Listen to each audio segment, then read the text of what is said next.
dan Edwin. Dia yang berkomunikasi langsung dengan Laura. Saya, Niki, saya tarik Niki ke dalam, keluar. Mereka berdua yang berkomunikasi di dalam. Silakan dia bisa menceritakan. Dia punya peran penting bagaimana dia bisa dengan tenang membawa Laura sehingga Laura itu ikut untuk dilakukan proses hukum dalam perkara. Itulah. Gimana dok? Silakan dokter yang menjelaskan. Ya, pokoknya kalian udah tahu sendiri ketika waktu kita menolong Laura dari apartemennya, kita bawa itu kan masih dalam keadaan histeris. Mungkin kita cukup tahu juga mungkin dalam keadaan shock juga, makanya Laura dalam keadaan seperti itu. Tapi kalian setelah di tengah perjalanan dengan kami, saya dan Bang Edwin sudah menghindari hati sudah sangat tenang sekali sehingga dia dapat melakukan visum yang pertama pada saat itu juga. Maka dari itu kami dengan Bang Fahmi, dengan Bang Edwin juga bagaimana ini Laura menjadi lebih tenang karena dia pikir kan pada saat itu dari pihaknya kami akan melakukan ABCD. Itulah saatnya kami untuk menjelaskan ke Laura kalau di sini kami ingin menolong dia. Dok. Untuk saya belum kayak gitu, tapi sudah dengan Bang Edwin. Dokter Rocky, tapi waktu di mobil sempat viral kalau dokter itu sempat shock lihat si Laura tuh histeris gitu. Ya kaget, tapi kan saya masih dalam batas wajar melihat dia masih bawah umur kan dalam tekanan juga dalam tekanan, jadi ya kita maklum. Dok akan terus membantu Laura untuk mengawal kasus ini, dok. Terlepas menolong Laura atau tidak dalam kasus ini, saya melihat ini bentuk kita sebagai manusia. Ada kasus anak di bawah umur yang dalam kasus seperti ini memang kita sebagai manusia harus bertindak. Artinya melihat dari sisi kasusnya, dok ya? Iya dong, harus. Sebagai manusia kita harus punya sikap untuk kasus ini yang sangat menurut saya. Dok, sempat ada pengakuan ketika itu yang kabarnya akhirnya dokter Di luar kapasitas. Oke, terima kasih dok. Oh iya, berarti berhenti. Dokter Eki, Dia masuk dalam proses itu di rumah sakit sendirian, tenang, semuanya disuruh keluar. Edwin semua disuruh keluar. Ya, ini anak sudah kemarin kita juga sudah mengirimkan buku sesuai permintaan. Ya. Kalau bertemu, saya tidak mungkin bertemu. Saya harus izin sama ibu. Saya saja lawyernya nih izin sama Nikita. Jadi orang lain sudah mustahil kita. Ya. Jadi yang punya hak kita. Apa yang diminta sama? Saya belum tanya. Yang jelas pasti saya tanya sama atau apa. Karena memang dia hobi itu. Laura itu anak pintar. Oke. Tapi gue cekek tuh orang tuh.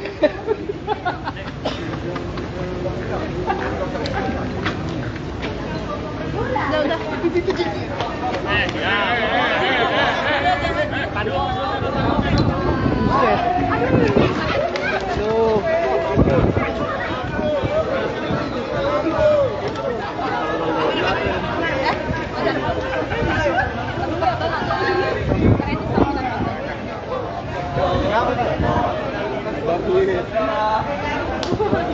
Gitu guys, tadi pernyataannya udah karena takut.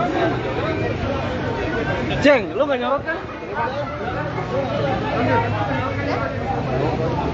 Aku pegang tidak. Saya yang pegang.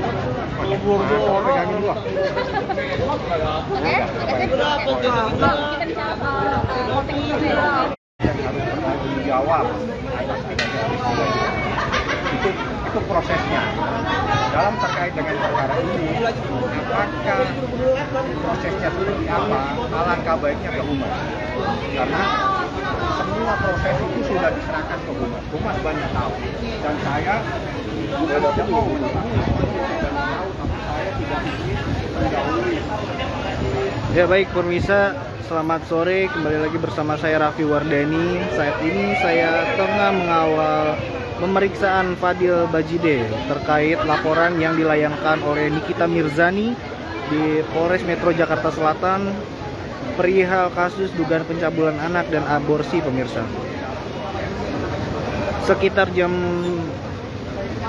14.25 tadi pemirsa, Fadil Bajide sudah hadir menjalani pemeriksaan klarifikasi bersama kuasa hukumnya Rasman Arif Nasution pemirsa.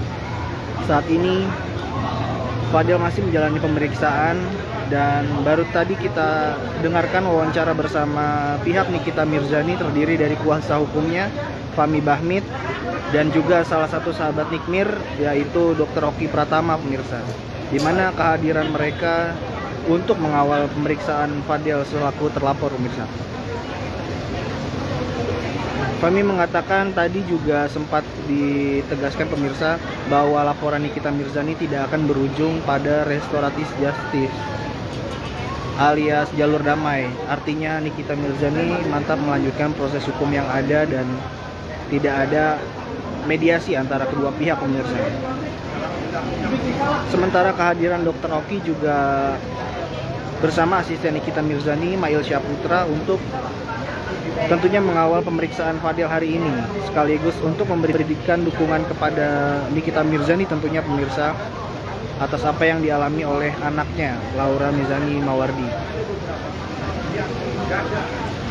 Tadi sempat dikabarkan oleh Kasih Humas Polres Metro Jakarta Selatan pemirsa, yaitu AKP Nurma Dewi, di mana penyidik telah menyiapkan beberapa pertanyaan untuk ditanyakan langsung kepada Fadil selaku terlapor. Adapun jumlah pertanyaan yang disiapkan penyidik ada sekitar 20 pertanyaan pemirsa. Namun Nurma mengatakan tadi jika pertanyaan itu bisa saja berkembang pemirsa, atau lebih dari 20 atau yang lebih dari yang disiapkan pemirsa. Namun untuk berapa lama Fadil akan diperiksa, Nurma juga belum bisa memastikan. Dia mengatakan kalau itu bisa dipastikan dari cepat atau lambatnya Fadil menjawab pertanyaan penyidik pemirsa.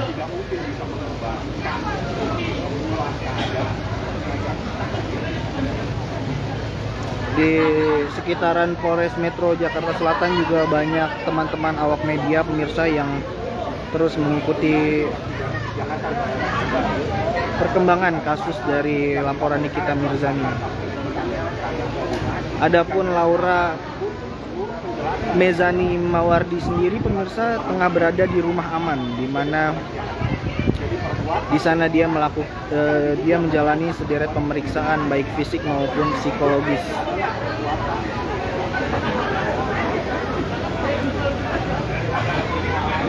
Selain Fahmi Bahmid dan Oki Pratama pemirsa, kakak dari Nikita Mirzani,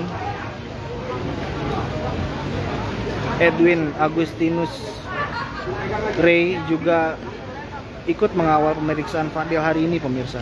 Namun hanya saja Edwin memilih untuk menunggu di luar gedung Polres Metro Jakarta Selatan.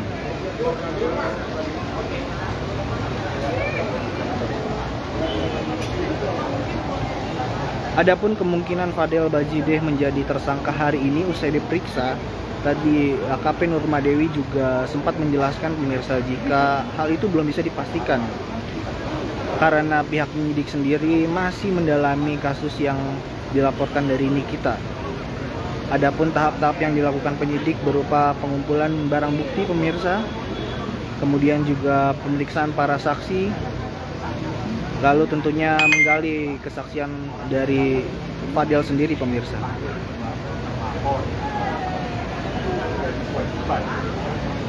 Dalam sebuah wawancara, Edwin selaku kuasa hukum kakak dari Nikita Mirzani juga mengaku lega pemirsa. Akhirnya Fadil yang sempat menunda pemeriksaan perdananya bisa hadir hari ini.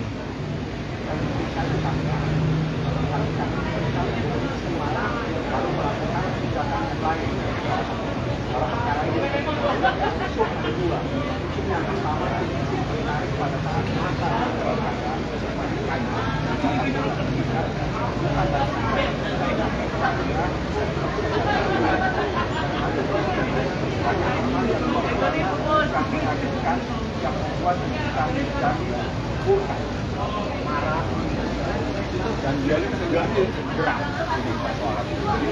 Itulah yang terjadi. Kita banyak tahu karena dia tahu, dia diberitahu. kita banyak tahu dari hasil visum. Bang, tadi Unifma dikatakan kalau semua bukti-bukti yang mengarahkan pada Fadel itu sudah lengkap. Apakah kemungkinan kalau hari ini Fadel akan langsung ditetapkan jadi tersangka atau tidak? Alangkah baiknya tanya ke penyidik yang diwakili oleh Umar. Jadi gini, posisi advokat pada porsi ini adalah mendampingi pelapor.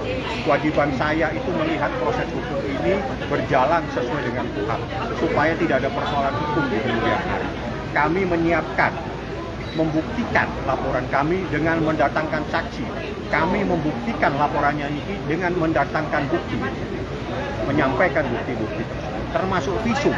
Itu adalah bagian dalam proses untuk mencari dan menemukan adanya sebuah peristiwa pidana dalam perkara ini.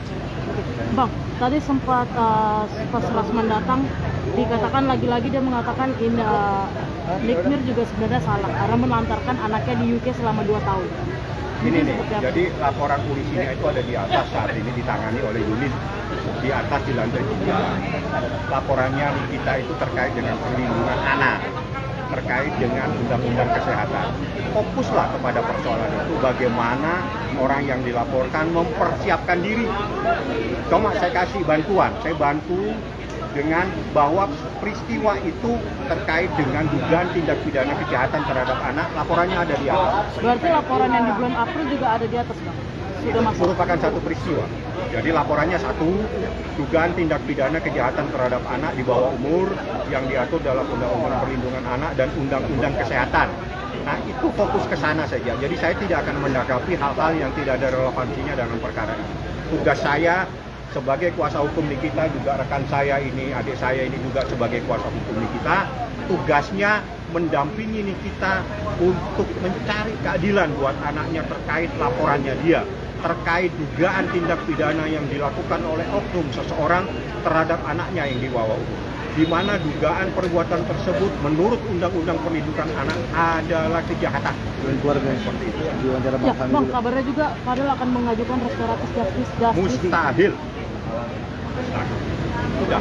Bang, ada yang lucunya juga saat laporan Abang dan Nick Mir kemarin di Polda soal penyebaran data ilegal, Rasman langsung mengadakan membuat video seperti kesannya mencuci tangan, Bang.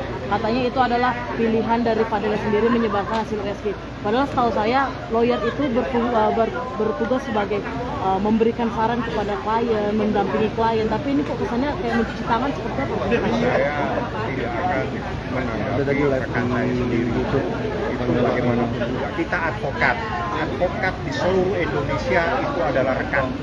Semuanya rekan. Artinya kita bersahabat, kita seperti saudara semua. Dalam organisasi, dalam undang-undang advokat, semuanya itu seperti bersaudara. Soal ada perbedaan dalam sebuah proses hukum, itu perbedaan dalam menjalankan profesi. Saya tidak akan menanggapi apa yang menjadi pendapat rekan saya. Silakan, itu menjadi hak dia. Yang jelas tugas saya adalah memberikan perlindungan kepada Nikita, mencarikan keadilan kepada Nikita, sehingga kami datang di Polres, kita datang di Polres. Seperti itu. Bang, mungkin boleh terakhir, mungkin sempat komunikasi juga nggak sih sama Kak Niki untuk mungkin kalau Fadel akan menjalani pemeriksaan yang selanjutnya, beliau akan hadir nggak? Nggak akan. Nanti saya akan tanya. Yang jelas dia hanya menyampaikan salam kepada saya. Abang kalau ada, abang bisa datang karena rencananya si Edwin hadir, datang dia. Jadi tadi dia WA dan kita sekarang ada di luar negeri bersama anaknya, lagi liburan karena anaknya lagi ulang tahun. Untuk Bang Edwinnya mungkin udah datang ke sini, Bang? Ada datang, tapi dia nggak tahu ada di mana. Dia tadi sama saya lagi di sana, tapi dia nggak tahu ada di mana. Edwin ya begitu, nanti dia datang sendiri. Bang, satu aja Bang, meskipun masih dalam tahap awal, akhirnya Fadel ini kan datang nih Bang. Buat Nikita ini kelegaan tersendiri atau seperti apa Bang? Nggak ada, ini bukan prestasi, ini kewajiban. Jadi bagi saya, di dalam persoalan hukum ini, sekali lagi saya katakan, KUHP itu mengatur alat bukti. Alat bukti terlapor, alat bukti tersangka itu alat bukti yang paling terakhir. Menurut putusan Mahkamah Konstitusi, untuk menentukan seseorang menjadi tersangka itu minimal 2 alat bukti. Dari sekian banyak alat bukti, cukup 2 alat bukti untuk bisa menetapkan seseorang menjadi tersangka. Saya berbicara menurut putusan Mahkamah Konstitusi. Saya tidak berbicara kasus per kasus. Bang, tapi boleh nggak sih balik lagi nih laporan Polda kemarin? Boleh nggak sih?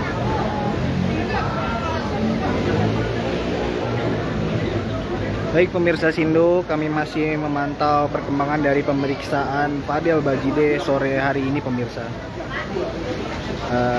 Untuk itu pantau terus perkembangannya pemirsa, update dari pemeriksaan Fadil Bajide. Demikian yang bisa saya sampaikan dari Polres Metro Jakarta Selatan. Raffi Wardani melaporkan.